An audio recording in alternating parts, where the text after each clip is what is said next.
मुन्ना नीतीश की 10 अनसुनी अनकही कहानियां।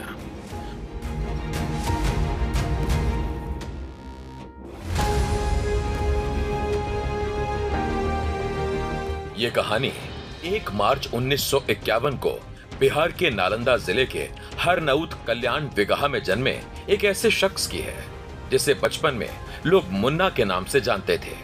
लेकिन वही मुन्ना अब सीएम नीतीश कुमार के नाम से जाने जाते हैं और सीएम नीतीश इस वक्त देश के मौजूदा राजनीति में लगातार चर्चा में बने हुए हैं।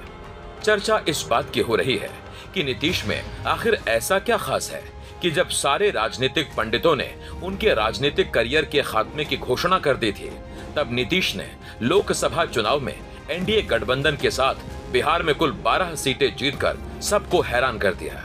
और हालिया चुनावों के बाद नीतीश कुमार की ताकत और उनका राजनीतिक कद इतना बड़ा हो गया कि अब उनके समर्थन से केंद्र में एनडीए की सरकार बनने जा रही है। ऐसे में नीतीश कुमार को लेकर हर आम और खास की दिलचस्पी बढ़ गई है और लोग नीतीश कुमार के बारे में जानना चाहते हैं। इसीलिए इस वीडियो में हम मुन्ना यानी कि सीएम नीतीश कुमार के जीवन से जुड़े कुल 10 दिलचस्प और अनकही कहानियां सुनाने जा रहे हैं। मुन्ना नीतीश की कहानी नंबर 1। देश भर में माउंटेन मैन के नाम से सुप्रसिद्ध बिहार के दशरथ मांझी एक बार पटना सचिवालय आए। वो अपने क्षेत्र के विकास को लेकर मुख्यमंत्री से मिलकर बात करना चाहते थे। सचिवालय के गेट पर सिक्योरिटी गार्ड से अपना परिचय देते हुए उन्होंने मुख्यमंत्री नीतीश से मिलने का अपना मकसद बताया, लेकिन सिक्योरिटी ने उन्हें एंट्री देने से रोक दिया। इस बात पर माउंटेन मैन दशरथ मांझी भड़क गए। खबर सीएम नीतीश तक पहुंचे। नीतीश कुमार ने उन्हें फौरन ही अदब के साथ अपने कार्यालय में बुलवाया। जैसे ही दशरथ मांझी मुख्यमंत्री के ऑफिस में दाखिल हुए, वैसे ही नीतीश कुमार अपनी कुर्सी से उठकर खड़े हो गए और उन्होंने आग्रह कर दशरथ मांझी को अपनी कुर्सी पर बैठाया और उनकी बात सुनी। मुन्ना नीतीश की कहानी नंबर 2। बचपन में नीतीश बख्तियारपुर में रहते थे, लेकिन अक्सर बख्तियारपुर से अपने गांव कल्याण बिगहा आते जाते रहते थे। नीतीश जब भी अपने गांव आते तो गांव के अपने दोस्तों के साथ खेलते कूदते थे। खेल कूद के दौरान कई बार नीतीश के दोस्तों में झगड़ा भी हो जाता था। ऐसे में मुन्ना नीतीश अपने सभी दोस्तों को बुलाकर पंचायत लगाते थे और बड़े अदब के साथ पंच बनकर अपना फैसला सुनाते हुए झगड़े को सुलटाते थे। मुन्ना नीतीश की कहानी नंबर 3। 10वीं की बोर्ड परीक्षा में जब नीतीश अपना पेपर लिख ही रहे थे, तभी समय पूरा हो जाने की वजह से इन्विजिलेटर ने नीतीश की गणित की कॉपी छीन ली थी, जिसकी वजह से जानकारी होने के बाद भी नीतीश कुछ सवालों का जवाब आंसर शीट में नहीं लिख पाए। इस वाकये के बाद नीतीश बहुत परेशान हुए थे। बाद में जब वो मुख्यमंत्री बने, तब उन्होंने बिहार बोर्ड एग्जाम में स्टूडेंट्स को 15 मिनट का अतिरिक्त समय दिए जाने का आदेश दिया था। मुन्ना नीतीश की कहानी नंबर 4। नीतीश कुमार के एक स्कूल टीचर ने नीतीश के बारे में एक ऐसा वाकया सुनाया था जिससे जाहिर होता है कि नीतीश कुमार का झुकाव बचपन से ही राजनीति की तरफ था।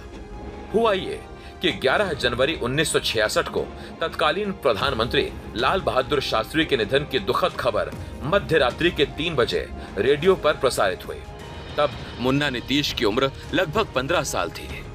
रात को रेडियो पर जब ये खबर नीतीश कुमार ने सुनी तो वो बेहद भावुक हो गए और रात के 3 बजे अपने स्कूल टीचर के घर पहुंचकर उनका दरवाजा खटखटाने लगे। थोड़ी देर के लिए नीतीश के शिक्षक भी घबरा गए, लेकिन उन्होंने जब दरवाजा खोला तो नीतीश बेहद मायूसी के साथ उन्हें शास्त्री जी के निधन की खबर देकर चुपचाप वापस लौट गए थे। मुन्ना नीतीश की कहानी नंबर 5।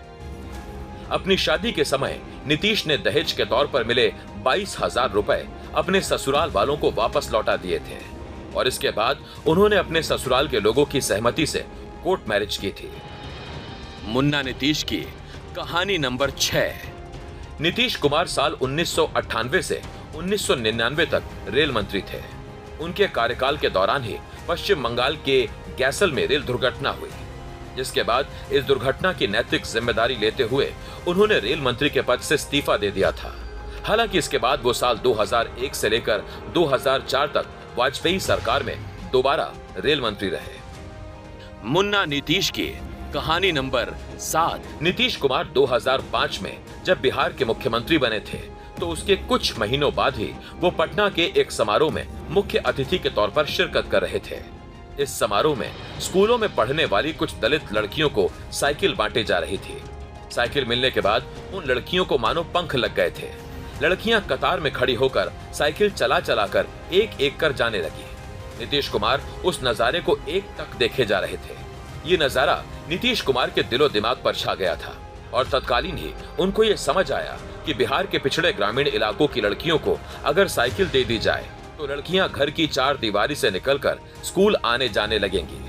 नीतीश ने तत्काल ही लड़कियों के लिए फ्री साइकिल योजना की घोषणा कर दी थी। मुन्ना नीतीश की कहानी नंबर 8। पटना में इंजीनियरिंग के दौरान नीतीश कुमार मुसल्लहपुर स्थित कृष्णा लॉज में रहते थे।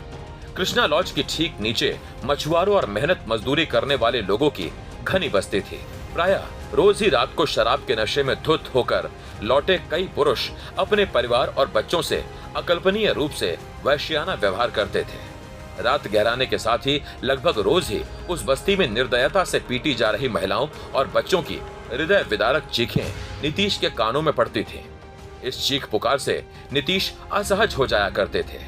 बकौल नीतीश, उस वक्त उनके दिमाग में सिर्फ एक ही बात चलती रहती थी कि अगर उनके पास राजनीतिक ताकत होती तो वो शराब की बिक्री पर प्रतिबंध लगा देते। और सत्ता में आने के बाद नीतीश ने बिहार में पूर्ण शराबबंदी का फैसला ले लिया था। मुन्ना नीतीश की कहानी नंबर 9। अपने बचपन के दिनों में बख्तियारपुर में रहते हुए मुन्ना नीतीश को रोज स्कूल आने जाने के लिए एक रेलवे लाइन को क्रॉस करना पड़ता था। उस रेलवे ट्रैक पर अक्सर घंटों तक कोई न कोई मालगाड़ी खड़ी ही रहती थी। एक बार जब नीतीश मालगाड़ी के नीचे से रेलवे लाइन क्रॉस कर रहे थे तभी अचानक ट्रेन चल पड़ी।